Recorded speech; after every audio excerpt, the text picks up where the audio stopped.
சங்கீதம் அதிகாரம் 88. என் இரட்சிப்பின் தேவனாகிய கர்த்தாவே, இரவும் பகலும் உம்மை நோக்கிக் கூப்பிடுகிறேன். என் விண்ணப்பம் உமது சமூகத்தில் வருவதாக, என் கூப்பிடுதலுக்கு உமது செவியை சாய்த்தருளும்.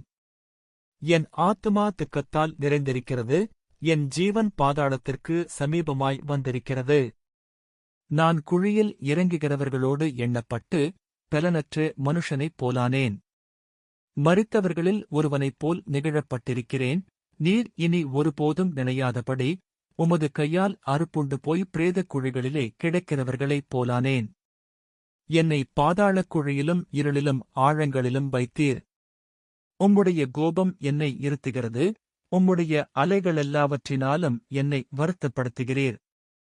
எனக்கு அறிமுகமானவர்களை எனக்கு தூரமாக விலக்கி, அவர்களுக்கு என்னை அருவருப்பாக்கினார்.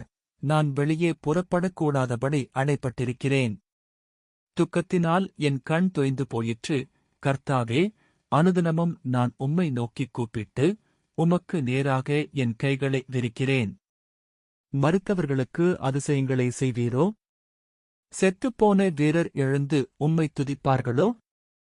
பிரேதக்குழியில் உமது கிருபையும் அழிவில் உமது உண்மையும் விவரிக்கப்படுமோ?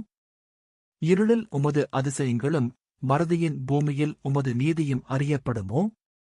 நானோ, கர்த்தாவே, உம்மை நோக்கிக் கூப்பிடுகிறேன். காலையிலே என் விண்ணப்பம் உமக்கு முன்பாக வரும். கர்த்தாவே, ஏன் என் ஆத்துமாவை தள்ளிவிடுகிறீர்? ஏன் உமது முகத்தை எனக்கு மறைக்கிறீர்? சிறுவயது முதல் நான் சிறுமைப்பட்டவனும் மாண்டு போகிறவனுமாயிருக்கிறேன். உம்மால் வரும் திகில்கள் என்மேல் சுமந்திருக்கிறது. நான் மனங்கலங்குகிறேன். உம்முடைய எரிச்சல்கள் என்மேல் புரண்டு போகிறது. உம்முடைய பயங்கரங்கள் என்னை அதம் பண்ணுகிறது. அவைகள் நாடோறும் தண்ணீரைப் போல் என்னை சூழ்ந்து, ஏகமாய் என்னை வளைந்து கொள்ளுகிறது. சிநேகிதனையும் தோழனையும் எனக்கு தூரமாக விலக்கினீர். எனக்கு அறிமுகமானவர்கள் மறைந்து போனார்கள். ஆமேன். அன்பானவர்களே, இந்த சங்கீதம் வேதாகமத்தில் உள்ள மிக கடும் வேதனை நிறைந்த சங்கீதங்களில் ஒன்றாகும். இங்கு சங்கீதக்காரன் தனது வாழ்க்கை மரணத்தின் அருகில் இருப்பதாகவும், நண்பர்களால் கைவிடப்பட்டதாகவும், இருளால் சூழப்பட்டதாகவும் கூறுகிறார். தேவன் அமைதியாக இருப்பது போல் தோன்றும் நிலையில் கூட அவர் தேவனை நோக்கி ஜெபிப்பதை நிறுத்தவில்லை.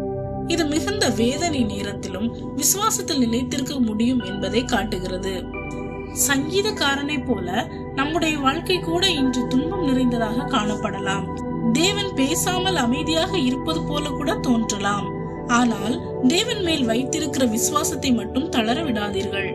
நீங்கள் தனிமையாக இல்லை. உடனடி விடுதலை இல்லாவிட்டாலும் உடைந்த இதயத்துடன் தேவனை பிடித்துக் கொள்வதே விசுவாசத்தின் அடையாளம். தொடர்ந்து ஜெபியுங்கள். தேவன் உங்கள் இருண்ட வாழ்க்கையை வெளிச்சமாக மாற்றுவார். ஆமேன்.